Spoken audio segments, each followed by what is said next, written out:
पूरी दुनिया में भारत और रशिया की दोस्ती की चर्चा हो रही है, जिसे प्रधानमंत्री मोदी ने एक ध्रुव तारे जैसा बताया है।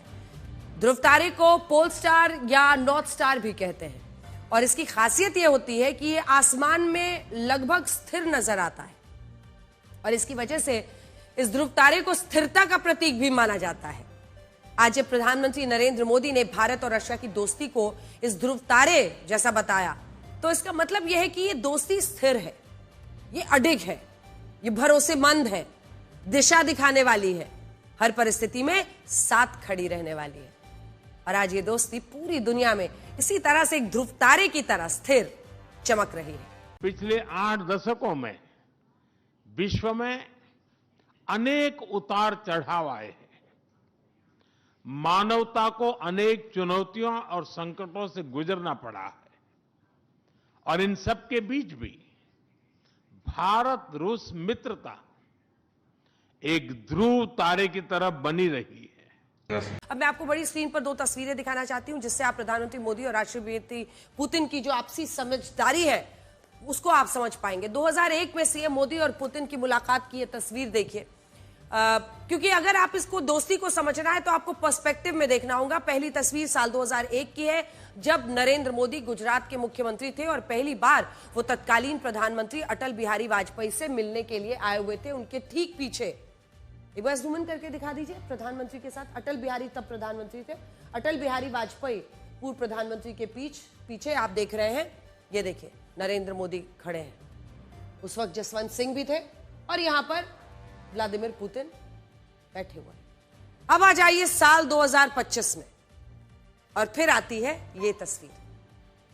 इस तस्वीर को देखिए, इस तस्वीर उस वक्त की है जब राष्ट्रपति पुतिन कल शाम दिल्ली पहुंचे थे और प्रोटोकॉल तोड़कर प्रधानमंत्री नरेंद्र मोदी खुद राष्ट्रपति पुतिन को रिसीव करने के लिए एयरपोर्ट आए थे और दोनों नेता एक ही गाड़ी में 7 लोक कल्याण मार्ग पर स्थित प्रधानमंत्री आवास पहुंचे, जहां प्रधानमंत्री मोदी ने राष्ट्रपति पुतिन के लिए प्राइवेट डिनर का आयोजन किया था। आप इन 2 तस्वीरों को देखिए, जिनमें प्रधानमंत्री मोदी और राष्ट्रपति पुतिन की जो कारपूल वाली कूटनीति नजर आती है, जिसमें पहले भी आपने देखा था जब एससीओ समिट था। 1 सितंबर की वो तस्वीर है जब चाइना में एससीओ समिट के दौरान राष्ट्रपति पुतिन और प्रधानमंत्री मोदी एक ही कार में द्विपक्षीय मुलाकात के लिए रवाना हुए थे और उस वक्त राष्ट्रपति पुतिन के प्रधानमंत्री मोदी के लिए 10 मिनट अपनी कार में जानकारी मिली थी कि उन्होंने कहा कि ये प्लान नहीं था, मैं वहां पर था और फिर वो आए और हम लोगों ने कहा कि साथ ही चलते हैं और प्रधानमंत्री नरेंद्र मोदी से बात करने के लिए मेरे पास हमेशा बहुत कुछ होता है, ये उन्होंने हमें इंटरव्यू में भी बताया था। और वही ये वाली तस्वीर है जब प्रधानमंत्री खुद गए एयरपोर्ट और अपने कार में उनको साथ लेकर 7 लोक कल्याण मार्ग पहुंचे। इस कारपूल की भी एक तस्वीर आई जो अब काफी वायरल। आज हैदराबाद हाउस में मुलाकात के दौरान प्रधानमंत्री मोदी ने ये राष्ट्रपति पुतिन के मौजूदगी में कहा कि यूक्रेन युद्ध को लेकर भारत का पक्ष न्यूट्रल यानी तटस्थ नहीं है, बल्कि भारत का पक्ष शांति का है। हम न्यूट्रल नहीं है, हम शांति के साथ खड़े हैं, हम पीस के साथ खड़े हैं और हम इस युद्ध में हर हाल में शांति चाहते हैं। सुनिए।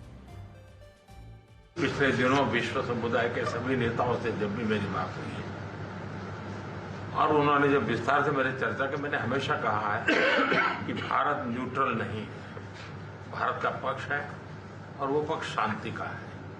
हम शांति के हर प्रयासों का समर्थन करते हैं और हम शांति के हर प्रयासों के साथ कंधे से कंधा मिला करके खड़े हैं। सोचिए, अमेरिका भारत पर आपने देखा है बार बार यूक्रेन युद्ध में रशिया की मदद करना, आप तेल खरीद रहे हैं तो आप उस युद्ध को फंड करें, ऐसे तमाम आरोप लगाता है। जबकि प्रधानमंत्री मोदी दुनिया के इकलौते ऐसे नेता हैं जो आमने सामने की मुलाकात में कई बार यूक्रेन युद्ध में शांति की वकालत कर चुके हैं और वो भी पुतिन के सामने बैठकर।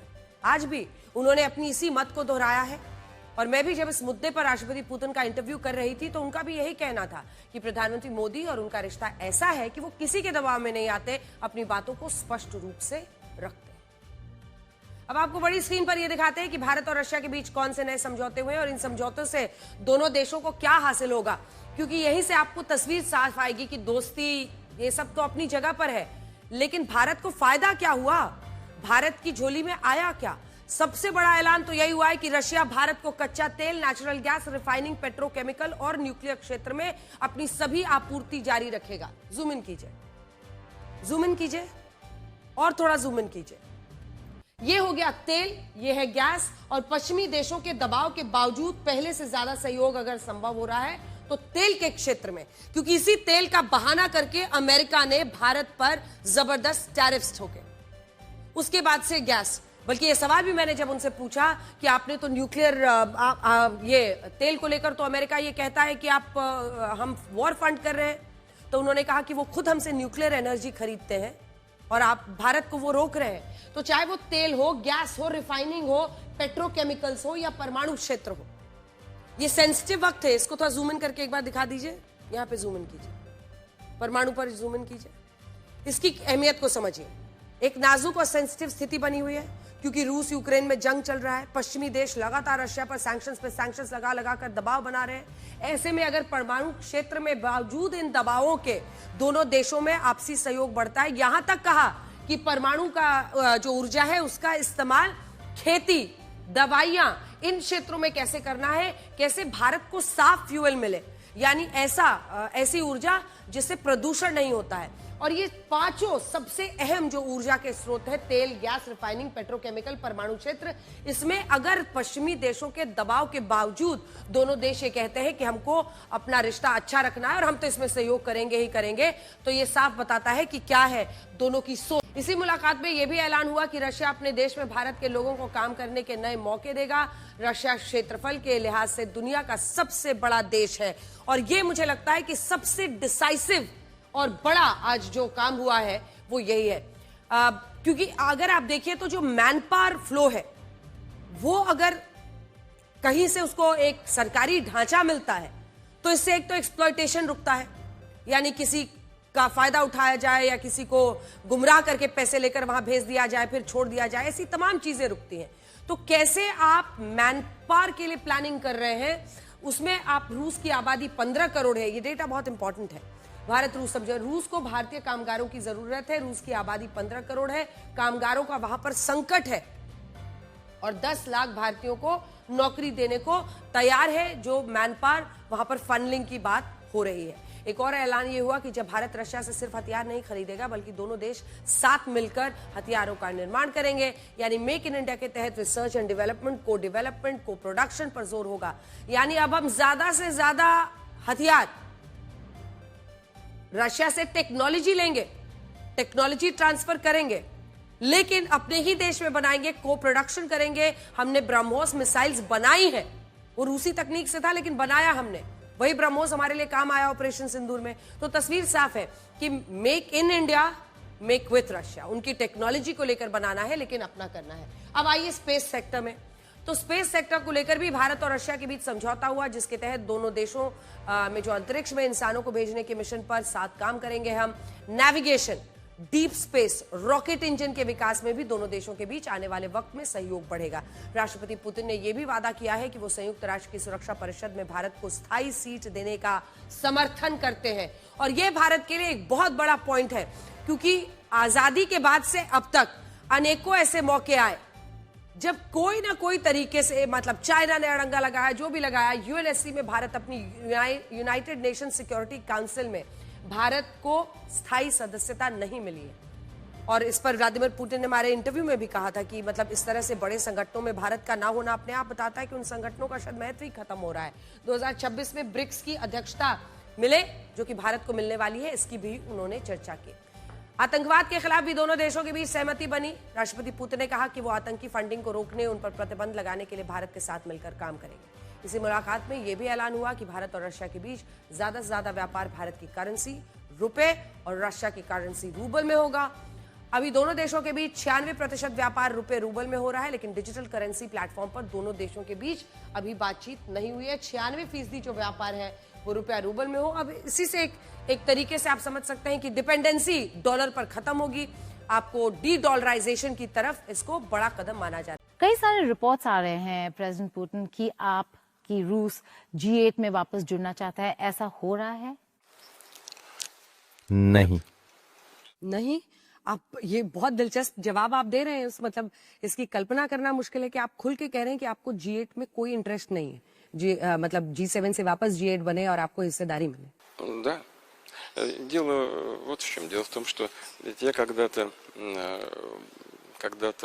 Так случилось, я сейчас не буду вдаваться в детали. ये एक दिलचस्प टिप्पणी है और आप सही कह रहे हैं। Это первое. मैं इस Второе, विषय पर я уже говорил, बिल्कुल не очень понятно, स्पष्ट हूँ। почему, देखिए, страны, वходящие, सच बात यह है कि मैं इन बैठकों में जाना बहुत पहले ही बंद कर चुका था।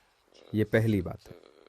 दूसरी बात, मैं सच में नहीं समझ पाता कि G7 देश खुद को G7 क्यों कहते हैं। G यानी ग्रेट, यानी बड़े। लेकिन जरा सोचिए, आज भारत क्रय शक्ति के आधार पर दुनिया की तीसरी सबसे बड़ी अर्थव्यवस्था है। तो फिर क्षमता के लिहाज से यूके या कुछ और देशों की स्थिति क्या है? मुझे ये थोड़ा विचित्र लगता है, लेकिन ठीक है, उनका अधिकार है खुद को जो कहना चाहे। हाँ, इन देशों की अर्थव्यवस्थाएं हाईटेक हैं, उनकी नींव मजबूत है, ये बिल्कुल सही है। लेकिन इसके बावजूद वैश्विक अर्थव्यवस्था में उनकी हिस्सेदारी लगातार घट रही है और ये रुझान आगे भी जारी रहेगा, क्योंकि ये उनकी सरकारों की गलत नीतियों का प्रत्यक्ष परिणाम है। जैसे जर्मनी को देखिए, 3 साल से मंदी में है। फ्रांस कठिन हालात में है, मंदी के बिल्कुल करीब, और यही स्थिति कई अन्य प्रमुख अर्थव्यवस्थाओं की भी है। लेकिन ये भी सच है कि G7 अभी भी एक महत्वपूर्ण मंच है। वो काम करते हैं, चर्चा करते हैं, फैसले लेते हैं। उन्हें शुभकामनाएं, उनका भला ही हो। लेकिन फिर भी एक समय आया जब मैंने इन बैठकों से पूरी तरह दूरी बना ली, और ये यूक्रेन की घटनाओं की वजह से नहीं था, बल्कि कुछ और कारण थे जिन पर मैं अभी विस्तार में नहीं जाना चाहता। खैर, हम अपने अमेरिकी साझेदारों को इस बारे में पहले ही बता चुके हैं। तो आप ये कह रहे हैं पिछले 4 दिनों से इंडिगो एयरलाइंस के हवाई यात्री बड़ी मुसीबत झेल रहे हैं। डीजीसीए द्वारा बनाए गए नए नियमों को लागू करने में लापरवाही बरतने की वजह से इंडिगो का फ्लाइट शेड्यूल बिगड़ गया, जिसका खामियाजा इंडिगो की सेवाएं लेने वाले हवाई यात्रियों को भरना पड़ रहा है। और अलग अलग शहरों की तस्वीरें हैं। डीजीसीए के नए नियमों की वजह से इंडिगो पिछले 4 दिनों से क्रू मेंबर्स यानी जो पायलट है, जो एयर हॉस्टेस है और अन्य फ्लाइट स्टाफ है, उनकी कमी से जूझ रहा है। उनके पास यात्रियों को ले जाने के लिए पायलट्स कम पड़ रहे हैं। हालत यह है कि दिल्ली, बेंगलुरु, पुणे, हैदराबाद समेत कई एयरपोर्ट्स पर पिछले 4 दिनों में 1000 से ज्यादा फ्लाइट्स रद्द हैं। सैकड़ों फ्लाइट्स कई कई घंटे की देरी से चल रही हैं। हवाई यात्रियों को एयरपोर्ट्स पर 20-20 घंटे तक इंतजार करना पड़ रहा है और इन हवाई यात्रियों को इंडिगो की तरफ से ना कोई मदद मिल पाई है, ना उड़ान से संबंधित जानकारी। कुछ एयरपोर्ट्स पर हालात यह है कि खाना, पानी, जरूरी सामान के लिए यात्रियों इंडिगो एयरलाइंस के स्टाफ में झड़प तक हो रही है। हवाई यात्रियों को हो रही इस परेशानी की वजह डीजीसीए द्वारा बनाए गए कुछ नए नियम हैं। इंडिगो ने इन नियमों को बिना किसी तैयारी और सही योजना बनाए लागू कर दिया, जिससे अव्यवस्था फैल गई है। डीजीसीए के नए नियम थे कि 7 दिन लगातार काम करने के बाद फ्लाइट स्टाफ को 2 दिन की छुट्टी दी जाए। जरूरी है, अगर उनको आराम नहीं मिलेगा, अगर वो स्वस्थ नहीं रहेंगे तो फिर सबकी जिंदगी दाव पर लगती है। लेकिन अचानक चूंकि ये सब लागू हुआ है तो ये अव्यवस्था फैली है। नाइट लैंडिंग की अधिकतम सीमा 6 से कम करके 2 कर दी गई। नाइट लैंडिंग में मतलब यह है कि रात की शिफ्ट में फ्लाइट स्टाफ को अलग अलग एयरपोर्ट्स पर कितनी बार लैंड कराया जाए। इसके अलावा फ्लाइट स्टाफ की नाइट शिफ्ट को लगातार 2 रातों से ज्यादा ना करने के लिए कहा गया। लंबी उड़ानों के बाद पायलट को कम से कम 24 घंटे का आराम जरूरी अनिवार्य किया गया है। नाइट शिफ्ट की टाइमिंग भी रात 12 बजे से सुबह 6 बजे तक कर दी गई है। पहले ये 5 बजे तक का